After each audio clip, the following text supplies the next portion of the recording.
Hello friends, I am Babli Singh and welcome back to my channel Babli's garden and blogs. तो friends, ये जो सुंदर सी flowering plants और ये फ्लावर्स आप देख रहे हैं, ये हैं मेरे डायंथस के प्लांट्स। और आज की वीडियो में मैं आपसे डायंथस प्लांट के बारे में बहुत ही खास बातें शेयर कर रही हूँ। वो इसलिए क्योंकि मेरे जो ये प्लांट्स आप देख रहे हैं ना, ये जो फूलों से भरे हुए हैं, ये मेरे लास्ट ईयर यानी पिछले साल के फ्लावरिंग प्लांट्स हैं।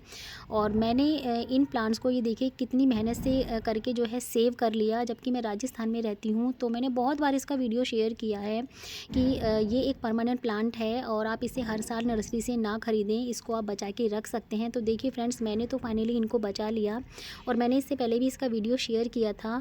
तो इसीलिए मैं आज ये वीडियो भी बना रही हूँ ताकि मैं अपने कुछ फ्रेंड्स को ये बता सकूँ कि आप बार बार इस प्लांट को नर्सरी से ना ख़रीदें। ये एक परमानेंट प्लांट है। अगर कुछ बातों का ध्यान आप रखेंगे तो आपके यहाँ पर भी ये प्लांट जो है परमानेंटली जो है बन सकता है, रह सकता है।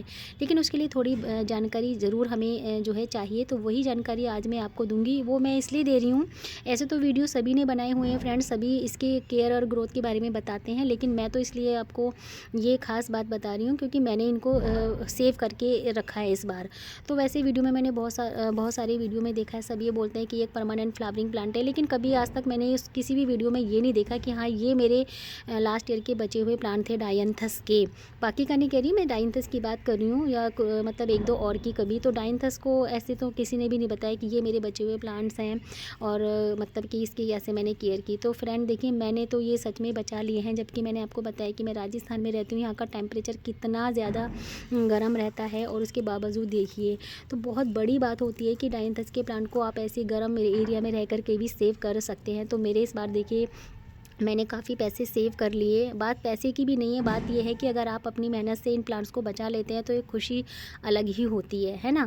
और पैसे भी बचते हैं तो ये कोई बुरी बात नहीं है, अच्छी बात ही है। आपके बार बार पैसे नहीं लगते, आप इनकी कटिंग से ढेरों प्लांट्स बना सकते हैं। हालांकि बहुत ज़्यादा तो नहीं बचे, लेकिन फिर भी जितने बचाए तो मुझे बहुत ज़्यादा खुशी है कि मेरी मेहनत सफल हुई। और कम से कम मैं अपने फ्रेंड्स को अब ये गाइड तो कर सकती हूँ, बता तो सकती हूँ कि हाँ ये सचमुच एक परमानेंट फ्लावरिंग प्लांट है और आप भी इसे जो है पूरे साल भर सेव करके रख सकते हैं। तो इसीलिए बस मैं ये वीडियो शेयर कर रही हूँ। तो चलिए मैं आपको इस आज पूरी बातें बताऊंगी कि कैसे मैंने इसको सेव किया, कैसे इसकी आप केयर करें, कैसे ग्रो करें, इसका क्या प्रोपोगेशन है, ये सारी बातें मैं आज के वीडियो में शेयर करूँगी। तो इसके अलावा वैसे मेरे कुछ और भी बचे हुए प्लांट्स हैं डायंथस के, लेकिन वो अभी थोड़े फ्लावरिंग के लिए रेडी नहीं हुए हैं क्योंकि उनको मैंने कटिंग से रेडी किया था। क्योंकि उनके जो मेन प्लांट्स थे ना फ्रेंड्स, वो थोड़े ज़्यादा ख़राब हो गए थे। तो वो परमानेंटली जब ख़राब होने वाले थे तो उनकी थोड़ी थोड़ी कटिंग्स मैंने लगा दी थी। तो वो कटिंग्स जो है हो ही है, और जो उनके मेन प्लांट थे वो ख़राब हो गए थे, तो उनकी कटिंग जो थी वो अभी इतने बड़े नहीं है ताकि उन पर फ्लावरिंग हो सके। तो ये पूरे जो प्लांट्स हैं ये बिल्कुल कंप्लीट बचे हुए हैं और इनकी फ्लावरिंग जो है ये देखिए, और पूरे साल भर इन्होंने हाँ फूल दिए हैं। बस ये है कि हाँ पूरे साल में इनकी फ्लावरिंग जो है इस टाइम पर ज़्यादा होती है, नहीं तो वैसे पूरे साल भर ये फूल देते हैं। तो ये भी एक खास बात है। तो मैंने अपने सारे वीडियो में शेयर किया हुआ है, हर 2 महीने में मैंने इसका वीडियो भी बनाया है। आप चाहें तो वो मेरे वीडियोस देख सकते हैं ताकि आपको ये ना लगे कि ये मेरे प्लांट कहीं नए तो नहीं हैं। तो ऐसा बिल्कुल नहीं है। और पुराने प्लांट की खास बातें ये भी होती हैं कि देखिए मेरे सारे प्लांट्स मैंने ऐसे पफ से बने हुए हैं। तो ये जब ही होता है जब ये प्लांट्स काफ़ी पुराने हो जाते हैं। आप नए जो प्लांट ऐसे लगो ना उसमें कम रहता है, लेकिन ये भी है। तो वैसे आप चाहें तो मेरे वीडियो देख सकते हैं, मैंने सभी वीडियो में शेयर किया हुआ है कि ये किस तरह से मैंने सेव किए हैं, बचाए हैं। तो चलिए आज इसकी बात करते हैं। सबसे पहले इसके कलर्स की बात करते हैं। तो फ्रेंड्स, इसमें बहुत सारे कलर्स आते हैं, शेडी होते हैं, बहुत सुंदर लगते हैं। जो भी आप चाहें, फर्स्ट टाइम एक बार नर्सरी से ख़रीद लिए, उसके बाद आपको कभी इसको दोबारा ख़रीदने की ज़रूरत नहीं होगी। तो आज मैं आपको ऐसी ऐसी ट्रिक इसके बारे में बताऊँगी। तो ये देखिए करीब ये 3-4 तरह के तो अभी भी मेरे पास हैं। ये देखिए ये वाला जो है ना ये पिंक है, और ये वाला जो है ना ये रेड है, और ये वाला जो है ये थोड़ा अलग टाइप का है, वाइट सा। और बाकी उनका तो मैं भी कुछ कह नहीं सकती कि उन पर कैसे फूल खिलेंगे, वो कौन से वाले थे। क्योंकि लास्ट ईयर जो मेरा डायंथस का कलेक्शन था वो बहुत ज़्यादा अच्छा था, 7-8 तरह के डायंथस थे मेरे पास। तो वो वाले अब पता नहीं उनमें खिलेंगे कि नहीं। तो ये तो रही कलर्स की बात इसकी। और इसके अलावा इसकी जो फ्लावरिंग होती है ना, ये जो फ्लावरिंग है ये करीब अप्रैल मई तक इसकी फ्लावरिंग होती है, बम्पर वाली जो फ्लावरिंग है। वैसे तो ये आपको पूरे साल भर फ्लावरिंग देंगी थोड़ी थोड़ी थोड़ी, लेकिन जो अच्छी फ्लावरिंग होती है ना तो वो सिर्फ अभी इसकी विंटर में मार्च अप्रैल तक ही होती है। इसीलिए इसको विंटर का फ्लावरिंग प्लांट भी कहते हैं। जबकि विंटर का फ्लावरिंग प्लांट तो नहीं है, ये एक परमानेंट प्लांट है और एक हार्डी प्लांट भी है। तो इस तरह से जो है इसकी फ्लावरिंग होती है। और अब हम बात करते हैं इसके प्रोपोगेशन की।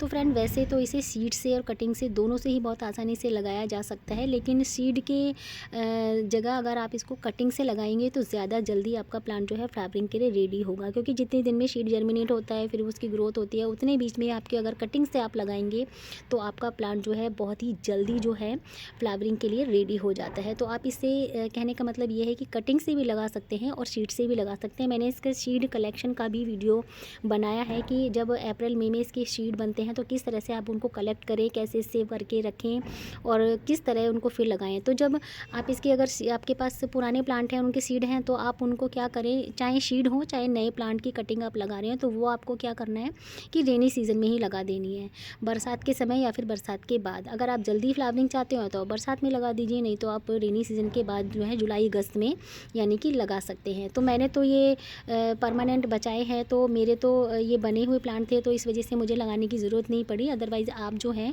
उसको बरसात के समय या बरसात के बाद जो है टाइमिंग मतलब जो होती है वो लगाने की होती है। और कटिंग तो सच बताऊँ तो आप इसकी कटिंग को ना कभी भी लगा सकते हैं, क्योंकि पूरे साल ही ये फूल खिलते हैं, इस पर पूरे साल इसकी कटिंग चलती है। तो ये मैंने कटिंग्स को ना बीच बीच में लगाया था, तो वो कभी भी जो है इसकी कटिंग ना चल जाती है। तो ऐसा भी नहीं है इसका कोई फिक्स टाइम है, बस ये है कि अगर आप फ्लावरिंग विंटर में ज़्यादा जल्दी चाहते हैं तब मैं आपको बोल रही हूँ कि आप इसकी जो कटिंग्स हैं या सीड्स हैं वो आप बरसात में या बरसात के बाद जो है लगा सकते हैं। और इसके अलावा जो है आप इसके लिए बहुत ज़्यादा बड़े पॉट ना लें, छोटे पॉट में ये बहुत आसानी से हो जाते हैं। आप इससे को लगाने के लिए 5 से 8 इंच तक का पॉट ले सकते हैं, या उसके अलावा बड़ा भी ले सकते हैं, लेकिन मैं बता रही हूँ जैसे कि छोटा होता है ना, ये अच्छे से चल जाते हैं। बहुत ही छोटी छोटी रूट्स होती हैं इनकी, बहुत बड़ी रूट नहीं होती रूट्स।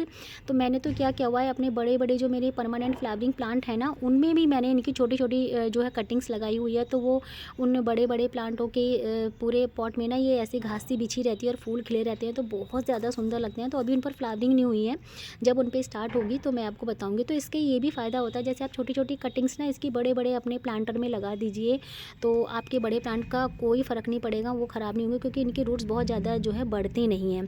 तो इससे फ़ायदा ये होगा कि आपके एक तो बहुत सारे प्लांट्स रेडी हो जाएंगे, है ना। तो आने वाले टाइम में हो सकता है कोई ना कोई तो बचेगा ही, है ना। तो ये भी इसका एक फ़ायदा रहता है। तो मैं ऐसे भी करती हूँ। तो मैंने इसकी बहुत सारी कटिंग यहाँ वहाँ जहाँ तहाँ लगाई हुई है, और हर जगह की कटिंग जो है वो हो जाती है। कोई कटिंग ऐसी नहीं हुई इसकी जो अभी तक ना हुई हो। तो बस इस तरह से कहने का मतलब ये है कि आप इसको छोटे पॉट में भी लगा सकते हैं और बड़े में भी लगा सकते हैं, और जैसे मैंने बताया कि बड़े बड़े पॉट के बीच में भी लगा सकते हैं। अब हम बात करते हैं इसकी सॉइल मीडिया की, कि आपको इसको किस तरह की मिट्टी में लगाना है।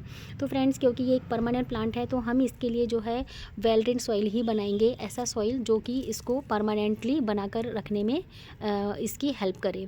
तो उसके लिए हमें क्या करना है, एक भाग तो हमें नॉर्मल मिट्टी जो होती है ना वो लेनी है, और एक भाग हमें क्या करना है, रेतीली मिट्टी का लेना है। रेतीली मिट्टी आप एक भाग तब लें अगर आपके यहाँ की जो सॉइल है ना वो बहुत ज़्यादा चिकनी है, तो आप एक भाग मिट्टी रेतीली मिट्टी का लें। और अगर आपकी यहाँ की मिट्टी चिकनी कम है, रेतीली है, तो आप आधा हिस्सा भी ले सकते हैं रेतीली मिट्टी का। और इसके अलावा जो है एक हिस्सा आपको उसमें जो है कंपोस्ट का लेना है। कंपोस्ट में आप चाहें तो बर्मी कंपोस्ट ले लीजिए, नहीं तो आप काउडंग कंपोस्ट यानी जो गोबर की खाद होती है ना वो ले सकते हैं।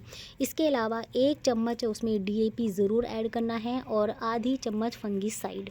तो इस तरह का जो आप इसके लिए सॉइल मीडिया बनाएंगे ना वो बिल्कुल परफेक्ट होगा। और करीब ऐसा सॉइल मीडिया बनाने के बाद आपको 6 महीने तक इसमें कंपोस्ट देने की भी ज़रूरत नहीं है। तो इस तरह से आप इसका जो है सॉइल बनाइए। इसके अलावा अगर मैं इसकी सनलाइट की बात करूं तो वैसे तो ये सन लविंग प्लांट है, विंटर में आप इसको फुल सनलाइट में रखेंगे, प्रॉपर सन देंगे। लेकिन जब गर्मी आ जाती है ना, क्योंकि हमें इसे परमानेंट बचा के रखना है ना, ऐसा थोड़ी है कि हमें सिर्फ इसको विंटर में ही फ्लावरिंग चाहिए, तो हमें तो बचा के रखना है। तो विंटर में तो आप फ्रेंड्स इसको फुल सनलाइट में रखिए, लेकिन जैसे जैसे गर्मी बढ़ जाती है ना मार्च के बाद, आप इसे शेड में रखिए। और जब बहुत ज़्यादा गर्मी तेज़ होती है ना मई जून में, तब आपको इसको बड़े बड़े प्लांट्स के बीच में शेड में रखना होगा, छुपा छुपा के। गर्मी में नहीं रखना है नेट के नीचे, लेकिन जो बड़े बड़े प्लांट्स हैं ना उनके पॉट में ऊपर ऊपर रखना। जैसे कि मैं रखती थी, तो बड़े बड़े पॉट जो है ना मेरे, मैं उन पॉट के मतलब कि उसमें रख देती थी, पॉट के अंदर ही। तो इस तरह से आपको बचा के भी रखना पड़ेगा, तब ये बचते हैं। और कई बार इनकी जगह चेंज करनी पड़ेगी, ये नहीं कि आपने एक बार जहाँ रख दिया वहाँ रख दिया, ऐसा नहीं है। जहाँ जहाँ शेड आता रहेगा वहाँ वहाँ रखना है, ठीक है। इस तरह से आपको इसको सनलाइट प्रोवाइड करनी है और जगह मतलब कि देनी है। इसके अलावा मैं वाटरिंग की बात करूँ तो अभी तो जैसे कि विंटर चल रहा है, तो आप इसको तभी वाटरिंग करें जब इसकी जो सॉइल है ना, वो ऊपर की जैसे कि मिट्टी होती है ना, ये ऊपर वाली ये वाली जो है ड्राई हो जाए, है ना, ऐसे तभी हम विंटर में करते हैं ना इस तरह की। तो लेकिन हमें क्या करना है कि जब वो आ जाएगी ना ज़्यादा गर्मी, तब आपको क्या करना है कि इसको 2 बार वाटरिंग करनी है, ठीक है। इस तरह से आप इसको वाटरिंग करें, मतलब कि इस तरह से इसमें वाटरिंग करनी है ताकि जो इसकी जो सॉइल है ना उसमें नमी बनी रहे। इस तरह से आपको वाटरिंग करनी है। और फर्टिलाइज़र की अगर मैं बात करूँ तो फ्रेंड देखो, वैसे तो आप इसको 2 महीने में दे दीजिए फर्टिलाइज़र, या तो फिर आप इसको 1.5 महीने में भी दे सकते हैं। लेकिन अगर आप चाहते हैं कि आपका ये प्लांट पूरे साल भर बना रहे, तब तो आपको 1 महीने में 1 बार इसे कंपोस्ट देना ही है। उसमें आप चाहें तो लिक्विड फर्टिलाइज़र दे सकते हैं, क्योंकि वो बहुत ज़्यादा अच्छा काम करते हैं, बहुत बेस्ट होते हैं। छोटे छोटे जो भी इस टाइप के प्लांट्स होते हैं ना, उनमें अगर आप लिक्विड फर्टिलाइज़र देते हैं ना, तो वो ज़्यादा अच्छे से सर्वाइव करते हैं। उसके लिए आप चाहें तो वर्मी कंपोस्ट को लिक्विड बना करके दे सकते हैं, काउडंग कंपोस्ट को भी लिक्विड बना के दे सकते हैं। जैसे कंडे होते हैं ना, उसको आप भिगो के रख दीजिए 24 घंटे के लिए, और फिर उसका जो लिक्विड बनता है ना, जो होता है, उसको आप जो है इनको दे सकते हैं। नहीं तो आप वर्मी कंपोस्ट को भी लिक्विड बना के दे सकते हैं। और नहीं तो जैसे कि मैं अपने किचन वेस्ट का बना हुआ जो भी होता है ना, फ्रूट्स वेजिटेबल के छिलके, वो देती हूँ। और गर्मी में मैं इनको बनाना पिल फर्टिलाइज़र देती हूँ, जो बहुत अच्छा काम करता है। तो फर्टिलाइज़र भी इस तरह से मैं चेंज करती हूँ, लेकिन मेरे सारे फर्टिलाइज़र जो होते हैं वो ऑर्गेनिक ही होते हैं, मार्केट वाले नहीं होते। जैसे कि अभी गर्मी आएंगी तब मैं इनको हमेशा बनाना पिल फर्टिलाइज़र दूंगी। और सर्दी में अभी मैं क्या कर रही हूँ कि जो भी मेरे सारी किचन की सब्जियों फ्रूट्स का छिलका होता है ना, उनको पीस के मैं और उनको पानी में डाइल्यूट करके देती हूँ। तो इस तरह से आप जो है इस तरह का कंपोस्ट दीजिए, अगर आपको पूरे साल भर अपने प्लांट्स को बचा के रखना है। और इंसेक्ट का अटैक वैसे इसमें कम देखने को मिलता है फ्रेंड्स, अगर थोड़ा बहुत होता है, वैसे कि जुलाई अगस्त में थोड़ा बहुत डर रहता है बरसात के समय, और बाकी तो कम ही रहता है। लेकिन अगर आपको लगता है कि आपके प्लांट में ऐसी कोई प्रॉब्लम हो रही है, तो बस इसके लिए आप नीम ऑयल का स्प्रे कर सकते हैं, उससे ये प्रॉब्लम आपकी दूर हो जाएगी। और बाकी अपने प्लांट को परमानेंट बनाने के लिए आपको हर 10 दिन में अपने इन प्लांट की जो है गुड़ाई ज़रूर करनी होगी। और अब मैं आपको बताती हूँ इस प्लांट पर सबसे ख़ास बात, यानी कि अपने प्लांट पर अगर आप चाहते हैं कि आपके प्लांट फूलों से भरा रहे, फूल ही फूल दिखें, पत्ती एक ना दिखें, तो आपको क्या करना है? तो आपको ये करना है फ्रेंड्स कि जब भी आपके इस प्लांट के फ्लावर्स स्पेंट हो जाते हैं, यानी कि सूख जाते हैं, तो आपको अपने इस प्लांट से उन फ्लावर को तुरंत रिमूव करना है, ठीक है। तो ये काम तो आपको कंटिन्यूसली करना ही है, पूरे साल भर करना है, और इस टाइम पर तो हमेशा विंटर में करना ही है। तो जैसे ही आपके फ्लावर जो है सूख जाते हैं, आपको उनको जो है हटा देना है तुरंत प्लांट से। तो ये काम आप करेंगे तभी आपका प्लांट जो है सेव होगा। और क्या करना है कि जब भी आप इसको ये प्लांट्स को इसके फूल को हटाएंगे ना, तो उसके बाद क्या करना है, जैसे सारे फूल एक बार खिल जाते हैं और उसके बाद हटाएंगे, तो अपने प्लांट को ना उस टाइम पर थोड़ा बहुत तो फर्टिलाइज़र ज़रूर देना है आपको, ठीक है। ये काम भी आपको ज़रूर करना है। और सूखे फूलों को हटाते ही रहना है, ये बार बार मैं आपको बता रही हूँ।